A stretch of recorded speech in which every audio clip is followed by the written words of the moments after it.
What's up guys? Welcome to AnimeKouhai. If you'd like to help me out, please hit the like button and subscribe to my channel. Playing innocent now, are we? That's fine by me. I don't owe you anything, Veldora. Of course not. Friends don't keep score. But when we fight again, I'll come out on top next time. I'm not about to let myself lose twice to some little brat. The two locked eyes and laughed heartily. There was no animosity between them, only a renewed sense of camaraderie. With the conflict with DeGruel now resolved, an unexpected visitor made her entrance. A stunning woman with blue hair stepped into the area, unfazed by the presence of the rainbow-colored darkness. It was Velgrynd, whose presence never failed to unnerve Veldora. Looks like things here are settled. Let's move on to the next issue. Velgrynd declared. Wait, sister, what are you doing here? Veldora exclaimed, caught off guard. Don't act so shocked. Listen, Milim has attacked Heaven's Tower. What, Milim? Heaven's Tower? What are you talking about? The news stunned Veldora and everyone else. DeGruel, in particular, was visibly shaken. His family members, primarily women and children tasked with carrying on their lineage, had sought refuge near Heaven's Tower. An attack on the tower would be catastrophic for them. That's not true, Velgrynd, you're lying. Fen cried out, his disbelief overwhelming. Feldway's plans had never hinted at such a move. It's the truth.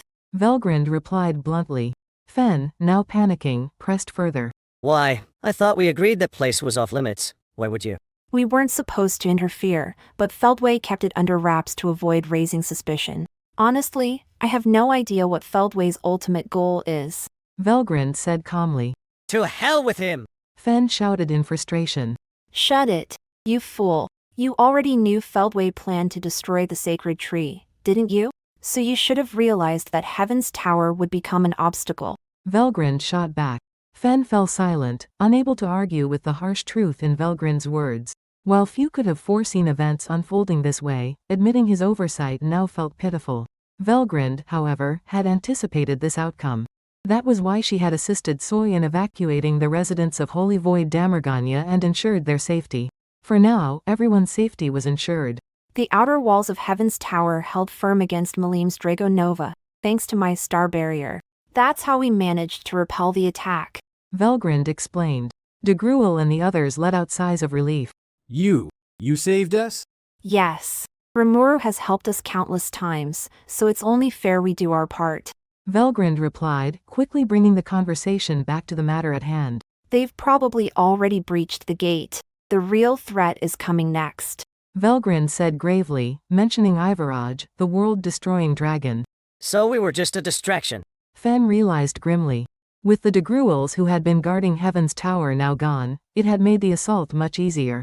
Fen couldn't deny this. Why did you come all this way to tell us that? Fen asked, his voice edged with suspicion. Velgrynd cast a frosty glance in his direction. I don't need anything from you. I'm here to talk to Ruminas, and your brother. Veldora, sensing something was off, grew suspicious, but Velgrynd dismissed his concerns outright. So, as soon as this rainbow-colored darkness clears, you'll head to the sacred tree? Veldora asked. Exactly. Feldway intends to use Milim to destroy the sacred tree. He failed once, but he hasn't abandoned the idea. Now that he's regained control of Milim, there's no reason for him to hold back. Velgrynd replied firmly. He's really determined to destroy this entire planet, isn't he? Veldora remarked. I'm certain of it. Still, I'll do what I can to stop him. Velgrynd said with a grim smile, fully aware of the monumental challenge ahead. Even if it seemed like an impossible task, Velgrynd had resolved to keep fighting until the very end, a lesson she had taken to heart from her battles with Rimuru and his allies. So, what's your plan with Ruminas? Veldora asked. To accept refugees. Damergania will become the front line in the Holy Void, and if we don't evacuate the people, they'll be wiped out. Velgrynd explained. It was a sound plan, one that everyone quickly agreed upon. DeGruel and the others expressed their gratitude to Velgrynd, their appreciation sincere and heartfelt. As the rainbow-colored darkness began to lift, the transformed landscape became visible. What was once desolate wilderness and the desert of death had now turned into a vast, vibrant sea of green. Grass and trees sprang to life at an astonishing pace, transforming the barren ground into rich, fertile soil. The effects of the fertile paradox continued to spread, creating a vast forest rivaling the size of the Great Jura Forest. The real issue, however, was the Holy City. Due to the overwhelming surge of magicule, even the structures were overtaken by the rampant growth. Buildings, with their stone foundations and wooden walls imbued with magicule, were not spared from Veldora's unintended influence. Oh, did I overdo it just a little?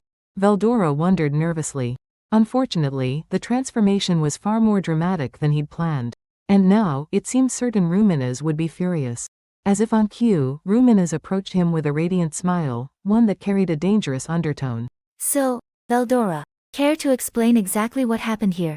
Her silver hair shimmered as it framed her face, but a faint blue vein throbbed on her forehead, betraying her calm demeanor. Her smile remained intact, but her eyes told a very different story. Veldora instantly sensed the peril he was in. No way. How could this happen? This was supposed to be a flawless plan to restore my reputation. The idea had been to rescue Ruminez from danger while simultaneously rejuvenating her and Degruel's lands. But now, it all looked highly suspicious. And with Velgrynd standing silently behind Ruminez, the pressure was overwhelming. Veldora realized he needed to reassess his strategy, and quickly.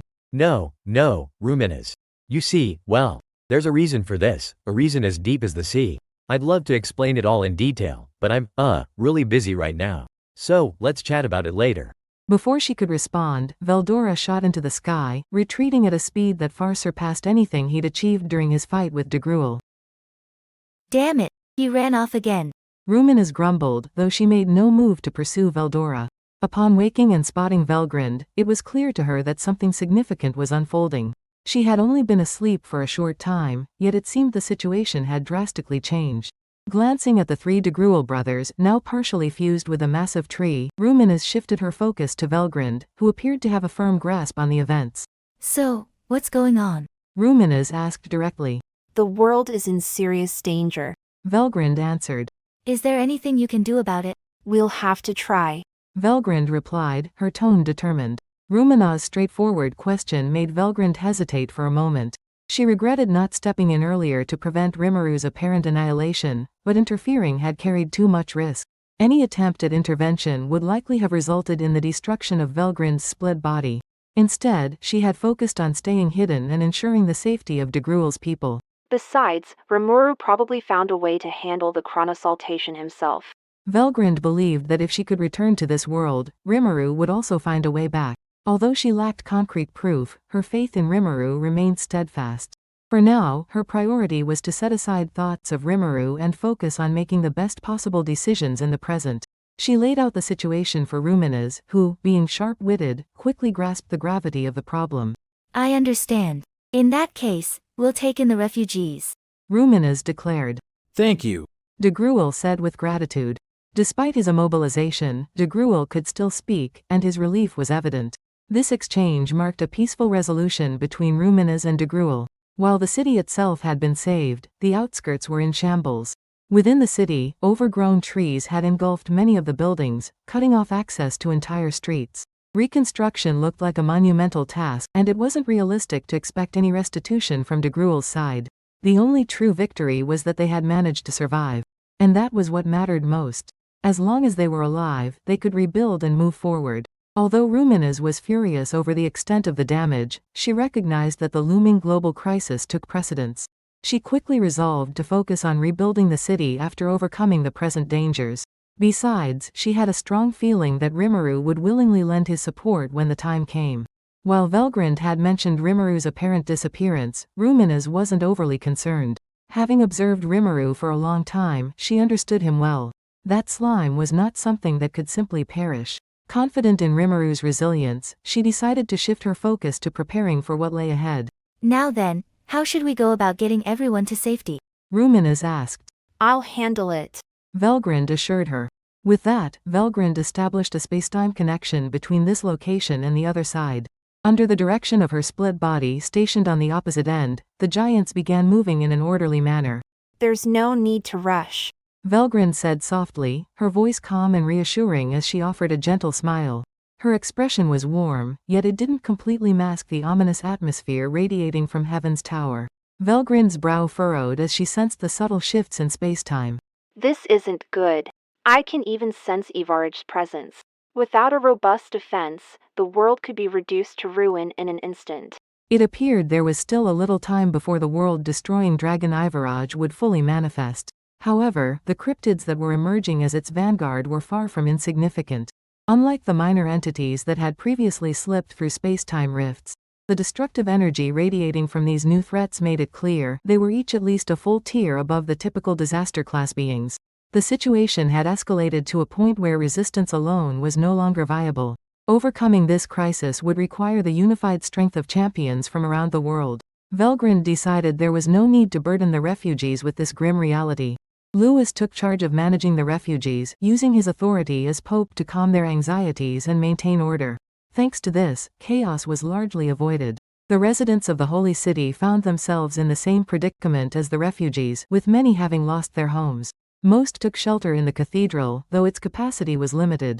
To accommodate everyone, they were gradually relocated to underground shelters as well as cathedrals and dormitories scattered across the sacred mountain, ensuring a systematic evacuation process.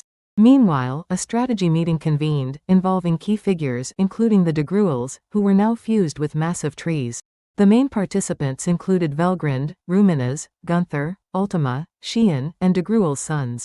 Also present were Adelman, Gadra, Alberto, and the four-armed Basara. We should focus on stopping the cryptids before they can spread to other regions. Degruel suggested. Everyone expressed agreement with this plan.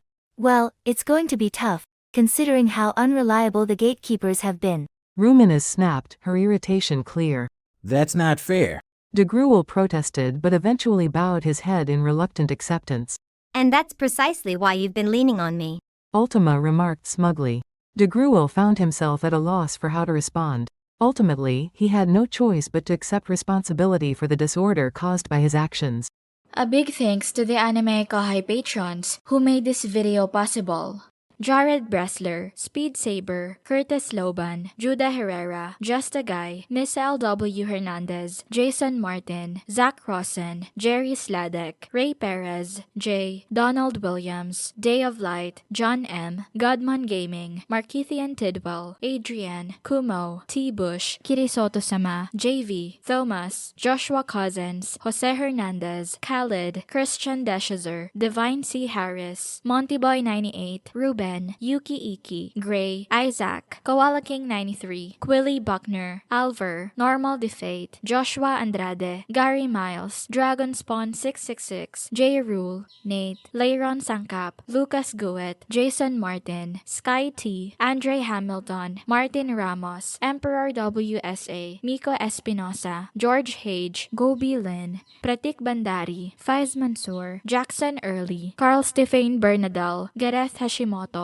Steven Madison, Marl Barsha, Ralph Ignacio, Efrain Hernandez, Luca Gaming WTF, William Locke, Kamal Luke, Akshay Devate, Elvin Quarty, Ian Sikibiol, Thanakorn Lee Sawat, KACP9R, The Harv, Drayden Yamauchi, Joshua Wolf. Thank you so much for helping out. I'll see you guys in the next video.